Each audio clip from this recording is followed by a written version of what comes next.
What's up, everybody? Noble Comics here, tackling another hot topic in the comic book world. This is one of the most common comic book questions ever. Star Wars actors get asked it, Marvel actors get asked it. Pretty much any nerd YouTube channel or podcast has talked about it or something, and that's, can a lightsaber cut through Captain America's shield? And a lot of it's oh man, what would happen? Whoa, that's so crazy. What would happen if, it's the nerd. Oh man, what a good question. Here's the thing. It's not complicated. There's actually a answer. You know, it's not hard. There is an answer. And that's what I'm going to answer today. And just be upfront with it. No, a lightsaber could not cut through Captain America's shield. So, there you go. Into the video. See you guys in the next one. But no, of course not. We're going to talk about it a little bit more. So a little bit of setup as to why I hold this stance. We're going to start in the Star Wars universe. And it's pretty simple. In the Star Wars universe, there's a metal called Durasteel. And it's just a stronger version of steel. It's a durable steel. But it's stated, while Durasteel is stronger than steel, it is not as strong as titanium. So it's in between steel and titanium. And in The Phantom Menace, we see Qui-Gon Jinn cut through a Durasteel door. The blast door, though it's used for I think the hulls of ships, and it's alloyed in different kinds of armor, like some Mandalorian armors, like a Beskar Durasteel alloy, I think I read somewhere. But the whole point is, he's cutting through the door, he sticks his lightsaber in, and he's working it around to cut through it. He can't just slash through it, but he does burn through the door. Even whenever they do the triple blast door lock on him, he manages to melt through it and get through. But it's obvious that he can't just cut through it. You know what I mean? He's got to put a little bit of work into it. He's got to let the heat from the lightsaber do most of the work. So, vibranium is the hardest metal on Earth. It's way harder than steel or titanium or anything. Way stronger. So, reason would lead you to believe that, no, if it can't slice through Durasteel like butter, it probably can't cut through vibranium. Especially when vibranium can, with Captain America's shield, deflect energy attacks and, whatever, absorb such and such amount of energy, whatever, when it's struck. I wouldn't think it'd be able to cut through it.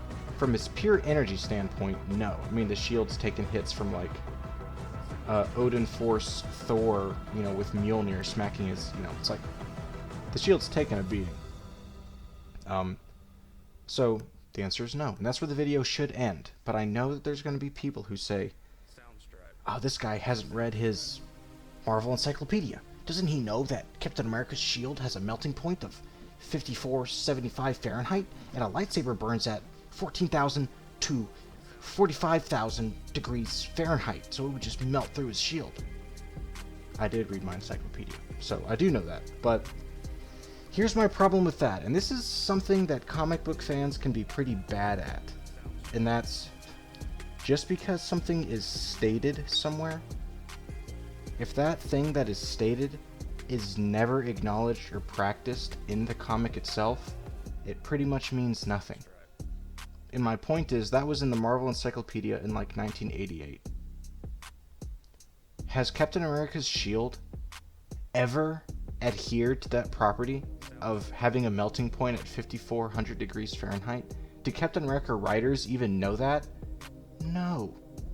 There's been times in the comics where, for example, Captain America is underneath a rocket that's launching and is covering himself with his shield. And a rocket launch, which is hard to find what temperature it is as it's exiting the actual thruster, but typically it says around upwards of 5,000 degrees Fahrenheit. And he's holding himself with his shield, and his arm's not even getting hot. It's not like his arm's burned or anything like that. Shield holds up.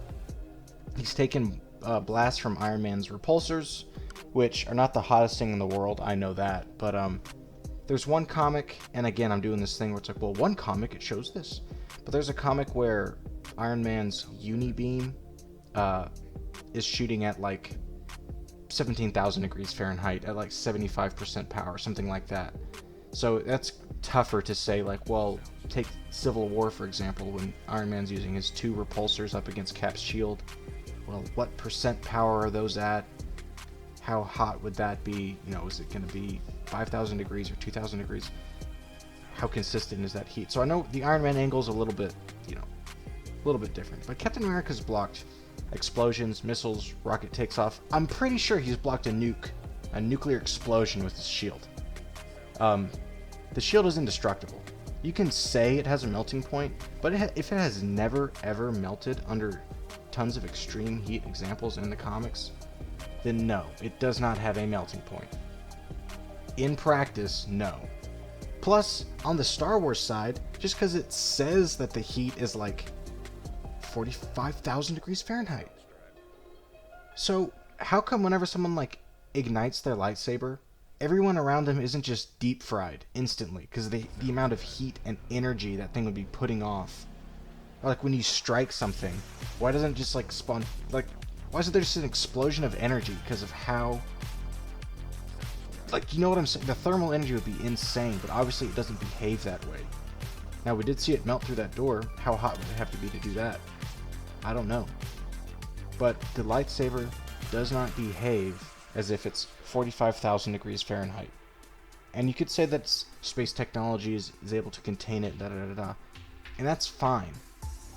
But then don't tell me that, yeah, the heat alone would just cut through Captain America's shield, because no, it wouldn't, because that's not how lightsabers are observed to behave, and that's not how Captain America's shield is observed to behave.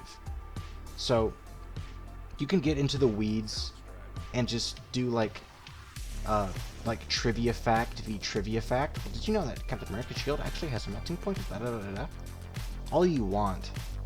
But at the end of the day, you can really only compare this to what you actually see in practice, right? What's actually observed versus what is claimed. And what we've observed is that Captain America's shield could most definitely withstand a strike, or it would not be cut in half by a lightsaber. So, do with that what you will. I'm sure that'll be non-controversial. I'll see you in the next one. All right, bye-bye.